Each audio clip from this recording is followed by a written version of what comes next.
The betrayal she never imagined. Helena had built her empire with patience, discipline, and an almost obsessive attention to detail. Nothing in her life had come easily, and that was precisely why she trusted it. Every contract, every negotiation, every sleepless night had shaped the company that now carried her name and reputation across the industry. She wasn't just successful, she was respected. From the outside, Helena's life looked flawless.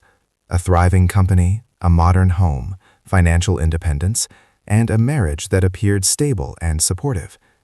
Her husband often praised her achievements in public, presenting himself as the man who stood beside a powerful woman without feeling threatened.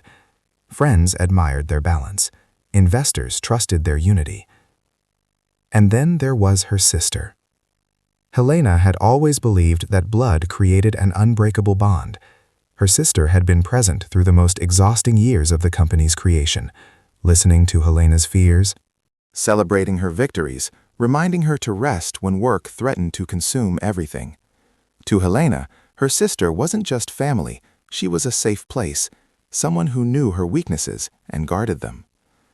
That sense of security extended into every corner of Helena's life.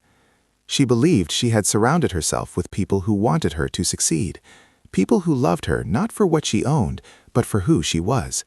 Trust was the foundation on which she had built both her business and her personal world. On that particular morning, Helena moved through her penthouse with calm precision. A major trip awaited her. The meeting scheduled for that day could redefine the future of her company, opening doors to expansion that had taken years to negotiate.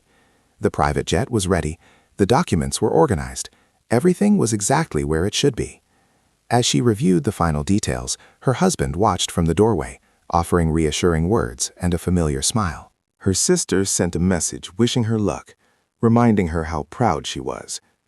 Helena smiled at her phone, unaware of how fragile that moment truly was.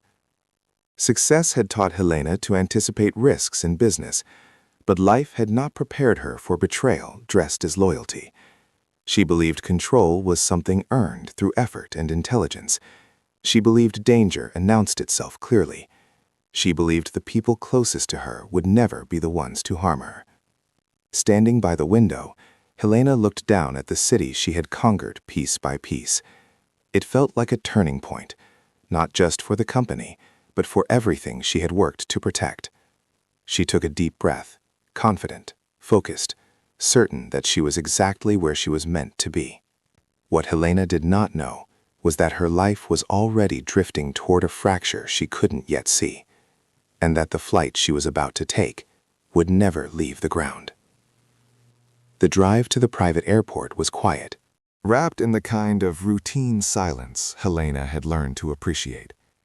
She reviewed numbers in her mind, rehearsed key points for the meeting ahead, and allowed herself a brief sense of satisfaction. Years of effort were finally aligning into something larger. This flight was not just another trip, it was a step forward. When she arrived, everything appeared normal. The crew greeted her with professional familiarity, and the jet waited on the tarmac, sleek and immaculate. Helena handed over her phone, prepared to disconnect for a few hours and focus solely on what awaited her on the other side of the journey. Then, without warning, the rhythm shifted. A technician approached with a hesitant expression, his confidence replaced by caution. There was a mechanical issue, he explained, nothing dramatic, but serious enough to delay departure. A routine check had revealed an anomaly that couldn't be ignored. Safety protocols required a full inspection. Helena felt a flicker of irritation, quickly masked by composure. Delays were inconvenient, but she respected precision. Her company thrived because she never ignored small details. Still, as minutes stretched on, something unsettled her. The explanation was vague. The crew avoided eye contact. A faint tension hovered in the air, subtle but persistent. When the final decision was announced, the flight would be canceled, Helena exhaled slowly. Disappointment washed over her, followed by an unexpected sensation she couldn't quite name. It wasn't relief, it wasn't fear, just a quiet instinct whispering that something was off. She informed her assistant, rescheduled the meeting, and declined the offer of a hotel near the airport. An impulse guided her decision. Instead of staying nearby or heading to the office, Helena chose to go home. She didn't call ahead. The drive back felt longer than it should have. The city passed by in familiar patterns. Yet Helena's thoughts drifted away from contracts and projections. She replayed the technician's words, the hesitation in his voice, the way the crew had exchanged brief glances. It was probably nothing, she told herself, a coincidence, a routine failure. Still, the feeling followed her. As she pulled into her driveway, the house stood quiet, peaceful, unchanged. The comfort of familiarity should have eased her mind, but instead, a strange tension settled in her chest.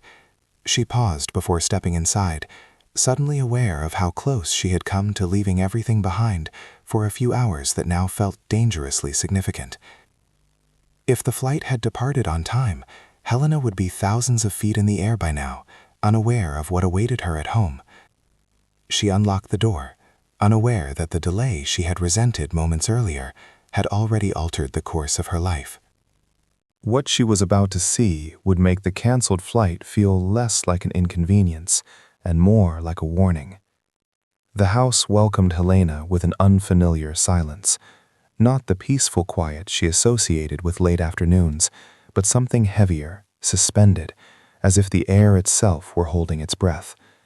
She stepped inside slowly, setting her bag down without turning on the lights. The curtains were partially drawn, letting in narrow bands of sunlight that cut across the floor. She heard voices. At first, they were indistinct, low murmurs drifting from the living room. Helena froze. Her schedule was known. No one should have been there. She took another step forward, her heels barely touching the marble floor, every instinct sharpening without her fully understanding why. Then she heard laughter. Soft. Intimate. Her heart began to pound, not from certainty, but from dread. Helena followed the sound, each step heavier than the last. As she reached the doorway, the scene unfolded before her in fragments, a familiar silhouette, a hand resting where it shouldn't, a closeness that had no innocent explanation. Her husband stood near the window. Her sister stood impossibly close. For a fraction of a second, they didn't notice her. That moment stretched, cruel and surreal, until Helena watched him lean in and kiss her sister. Not a stolen peck, but a kiss filled with ease, with practice. The kind that only exists when secrecy has already become routine. The world narrowed to that single image. Helena felt something inside her fracture, silently, cleanly, as if a carefully constructed structure had finally reached its breaking point. Her sister pulled back first, eyes widening as she noticed Helena in the doorway. Her husband turned, his expression shifting from comfort to shock in an instant. No one spoke. There were no apologies, no explanations, no rushed lies. Words would have been useless. Helena saw everything she needed to see in their faces: guilt, fear, and something worse, inevitability. Her sister took a step forward, whispering Helena's name, but Helena raised a hand, stopping her without a word. She refused to give them the satisfaction of emotion. No screaming, no tears, no collapse. She felt hollow, as though the pain had burned so intensely that nothing remained. Without another glance, Helena turned and walked away. She moved through the house as if it no longer belonged to her, passing walls that suddenly felt foreign, memories that now seemed staged. She picked up her bag, her movements calm, almost detached, while her heart shattered in silence. Outside, the air felt colder. Helena reached her car and sat behind the wheel, gripping it tightly as the truth settled in. The betrayal wasn't impulsive. It wasn't accidental. It was practiced, familiar, planned. As she drove away, one thought echoed louder than the rest. If they could betray her so easily in her own home, what else were they capable of hiding? She didn't know it yet, but this moment, this single devastating image, was only the surface of something far darker waiting beneath. Helena did not go far. She drove aimlessly through familiar streets until the shock dulled into something quieter, heavier. Betrayal had a way of distorting time. Minutes stretched, thoughts looped, emotions collided without settling. When she finally stopped, it was in an empty parking lot overlooking the city. The same city she had built her life in, now suddenly unrecognizable. She stayed in the car, hands resting on the steering wheel, replaying the scene again and again. Not the kiss itself, but the ease of it, the absence of surprise, the way neither of them had looked ashamed until they were seen. That realization cut deeper than anger ever could.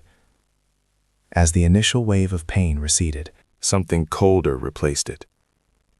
Helena had spent her life solving problems. Panic had never been useful to her. Slowly, almost instinctively, her mind began to organize the chaos.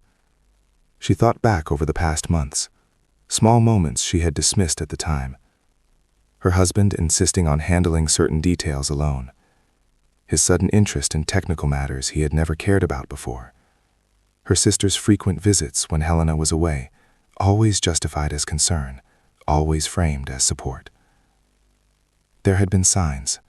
She had simply trusted too much to question them. That night, Helena did not return home. She checked into a quiet hotel under a different name, needing distance more than comfort. In the stillness of the room, she opened her laptop and began reviewing old emails, financial summaries, travel logs. At first, nothing seemed out of place. Then patterns began to emerge. Conversations that stopped abruptly, attachments that were missing, approvals she didn't remember giving. One detail stood out: the canceled flight. Helena revisited the messages surrounding the trip. Her husband had been unusually invested in her schedule that week, asking specific questions about departure times and crew arrangements. At the time, she had taken it as interest. Now it felt calculated. A faint chill ran through her. She searched deeper, tracing access logs and permissions within the company's internal systems. Some entries bore her authorization, yet she had no memory of approving them. Others had been rerouted, disguised as routine updates. Nothing was overtly incriminating, not yet, but the inconsistencies were undeniable. By the early hours of the morning, Helena closed her laptop and stared at the darkened window. The betrayal was no longer confined to emotion. It had structure, layers, intent. This was not a moment of weakness between two people. It was something planned. And for the first time since she had walked into her home earlier that day, Helena allowed herself to acknowledge a terrifying possibility. The kiss she witnessed might not have been the beginning of the lie, but the moment she finally saw it. Sleep never came. Helena spent the night suspended between fragments of memory and growing suspicion. By morning, exhaustion sharpened her focus rather than dulling it. She dressed with mechanical precision, her reflection unfamiliar yet resolute. Whatever had been taken from her emotionally would not be allowed to steal her clarity. She began where the unease had first formed, the canceled flight. Using a discreet contact within the aviation services she occasionally worked with, Helena requested details under the guise of routine follow-up. The response arrived faster than she expected, and it carried weight. The technical anomaly found during inspection was not typical wear or a random malfunction. It had been deliberate. A component critical to flight stability had been tampered with, subtly, carefully, in a way designed to fail once the aircraft was airborne. Helena stared at the report, her pulse steady, her mind racing. The realization settled in with terrifying calm. If the flight had departed as scheduled, there would have been no warning, no second chance. The failure would have looked like a tragic accident, one more headline about a powerful executive lost to fate. She traced access logs connected to the jet's maintenance schedule. Someone had requested a last-minute change, someone with authority, someone who knew her routines. The name that appeared made her hands tighten around a tablet. Her husband. The betrayal expanded beyond imagination. This was no longer about infidelity or greed. It was about removal, erasure. Helena was meant to disappear so others could step into what she had built. She dug deeper, refusing to let emotion cloud the process. Conversations retrieved from backup servers revealed careful timing, coded language. Assurances exchanged late at night. There was talk of after the trip, of finalizing control, of ensuring that nothing could be traced back. Her sister's involvement became impossible to deny. She wasn't a bystander or a victim of manipulation. She was a participant, one who knew exactly what the outcome was supposed to be. Helena leaned back in her chair, absorbing the full scope of it. The people she had trusted with her life had decided it was expendable. Yet what struck her most wasn't fear, it was clarity. They had underestimated her, assumed her absence would simplify everything, assumed no one would look closely enough to question the narrative they planned to sell. Helena copied the files, encrypted them, and stored them across multiple secure locations. Every step was calculated now. She would not confront them. Not yet. Exposure without preparation would only make them more dangerous. Instead, she allowed the mask to settle back into place. She sent a brief message to her husband, explaining that she needed space, that she was overwhelmed, confused, struggling. The response came quickly, concern laced with relief. He believed the role she offered him. Good. As Helena closed her laptop, one truth became undeniable. The flight had not been canceled by chance. It had been canceled because someone, somewhere, had failed to account for the smallest variable of all, her survival.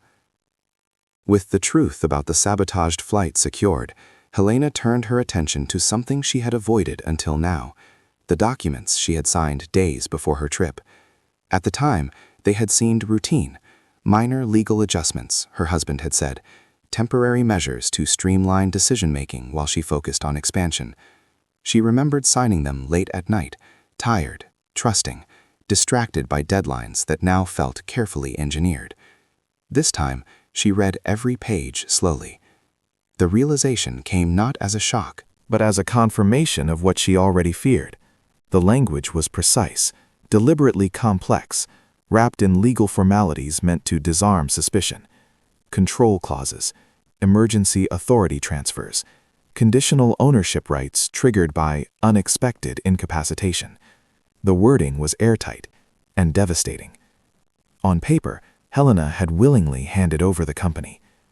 Her name still appeared everywhere, but power no longer followed it. The board had already been notified, accounts had been restructured, key partners had received communications explaining the temporary change in leadership, framed as a practical response to Helena's supposed instability following personal issues. The narrative was already in motion. Helena contacted her legal team, carefully choosing her words. She presented herself as uncertain, emotional, overwhelmed. The response was polite, restrained, professional concern mixed with distance. The damage was done. From their perspective, everything had been executed within the bounds of legality. Undoing it would require proof, not emotion. And proof, she knew, would take time. By the end of the week, the consequences became public. Industry news circulated quietly at first, then louder. Helena had stepped back. Helena had lost control. Helena was no longer at the helm of the company she had founded. Investors speculated. Rivals circled. Former allies hesitated. Her husband played his role perfectly. He reached out with carefully measured support, expressing worry for her well-being while subtly reinforcing the image of a woman unraveling under pressure. Her sister mirrored the act, sending messages filled with false concern and hollow affection. They believed the hardest part was over. They were wrong. Helena moved out of the spotlight, retreating just enough to sell the illusion. She allowed the world to believe she was defeated, distracted, diminished. Every assumption worked in her favor. People stopped watching closely. Conversations grew careless. Behind closed doors, Helena organized everything: timelines, signatures, access records. The transfer of power, she realized, had been designed to activate seamlessly after her death. Her survival had forced them to accelerate the plan, and in doing so, they had left cracks. The company was gone, for now. But Helena was still standing, and unlike them, she understood exactly what had been stolen from her and how to take it back. Helena let the world believe she was breaking. She canceled meetings, ignored invitations, and limited her public appearances to the bare minimum. When she did appear, she seemed distant, distracted, a woman weighed down by betrayal and loss. The narrative her husband and sister had crafted settled comfortably into place. Sympathy replaced scrutiny. Curiosity faded into quiet judgment. That was exactly what Helena wanted. She returned to the house only when necessary, keeping interactions brief and emotionally muted. Her husband mistook her restraint for a resignation. He spoke more freely now, confident that she was too wounded to challenge him. Small remarks slipped out, careless comments about the future, about control, about how things had to be handled. Her sister, too, grew bolder. She stopped pretending entirely, moving through the space with a familiarity that would have shattered Helena once. Now it sharpened her resolve. Every moment, every word, became evidence. Helena listened more than she spoke. She began recording conversations discreetly, careful never to push too hard or ask questions that might raise suspicion. Late-night discussions, whispered phone calls, offhand admissions masked as jokes. They revealed more than either of them realized. Greed had made them reckless. Success had made them arrogant. Away from them, Helena reconnected with trusted contacts she had once mentored. People whose loyalty was earned long before power complicated everything. She asked for help without revealing the full truth, requesting specific information, access to archived records, confirmation of timelines. Piece by piece, the picture grew clearer.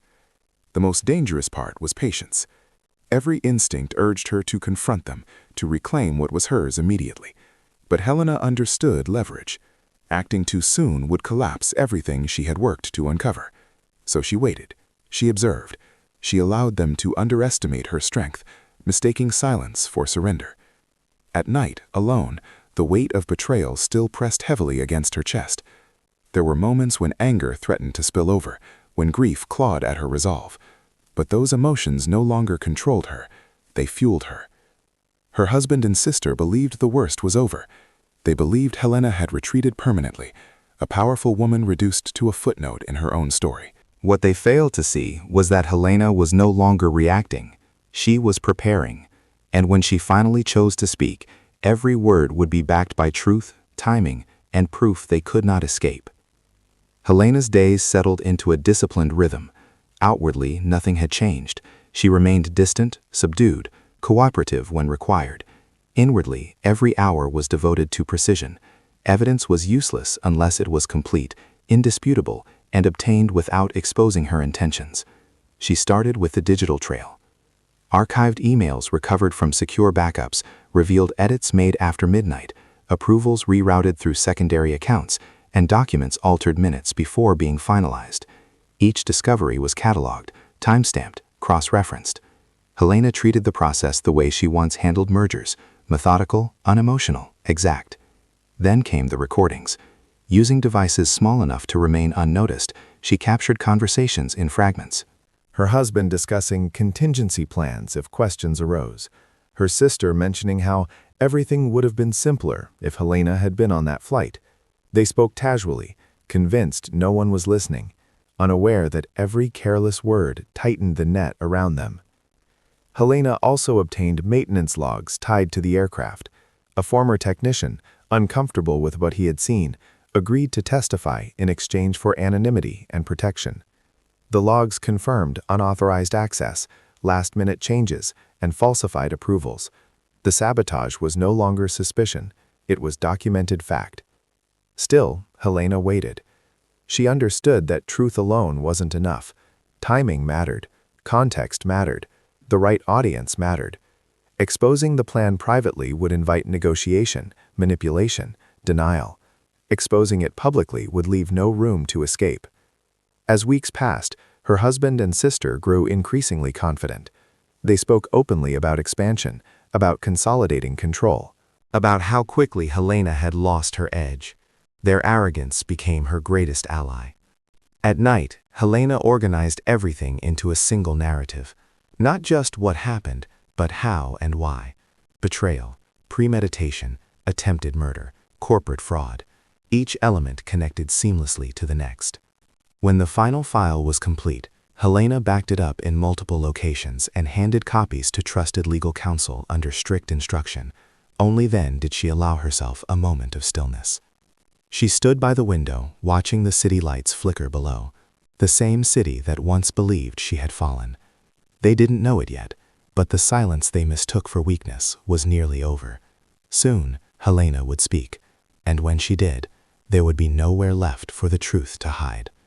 The boardroom was filled with quiet anticipation.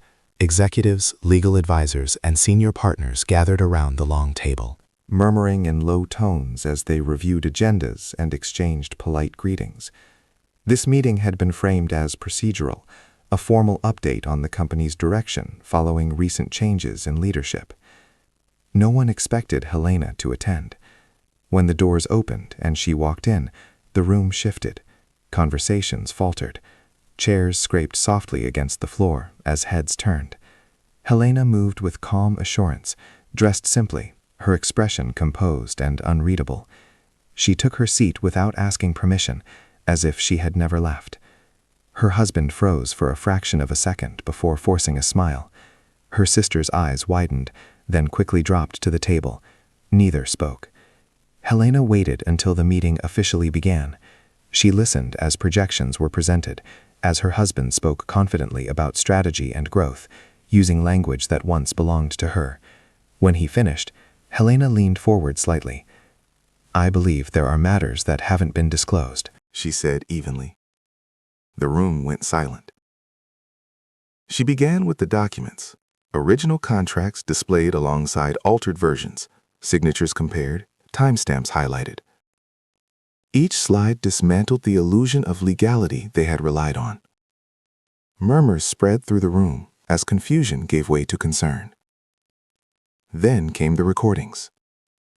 Voices filled the speakers, familiar, careless, damning. Discussions of contingency plans, references to her absence, remarks about how the company would naturally pass on once certain obstacles were removed. The color drained from her husband's face. Her sister sat perfectly still, hands clenched beneath the table. Finally, Helena presented the aviation reports.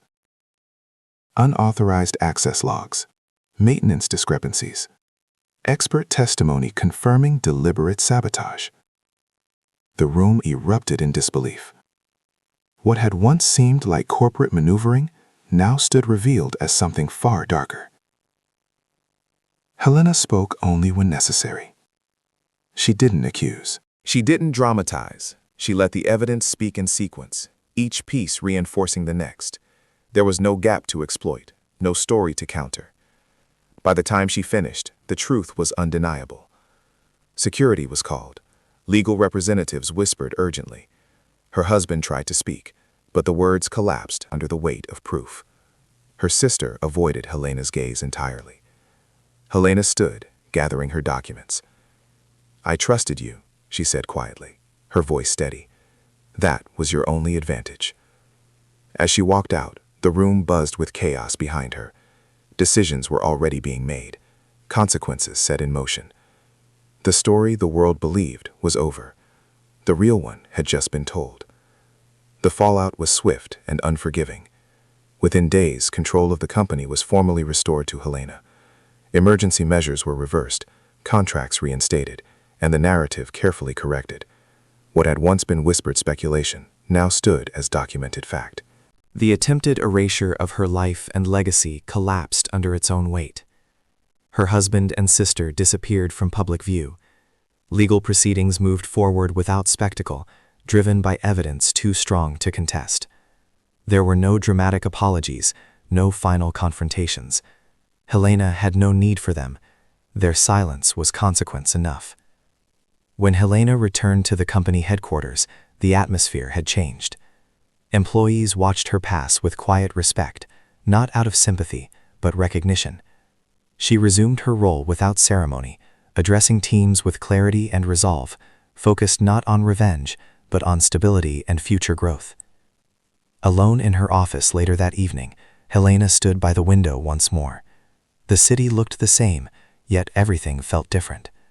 Power, she realized, was not something that could be stolen so easily. It lived in discernment, in restraint, in knowing when to act and when to wait. She had lost trust. She had lost time. But she had not lost herself. The flight that never took off had saved her life, not just physically, but by revealing the truth before it was too late. What was meant to destroy her had instead stripped away illusion. Helena turned away from the window and returned to her desk. There was work to be done. And this time, nothing and no one would take it from her again.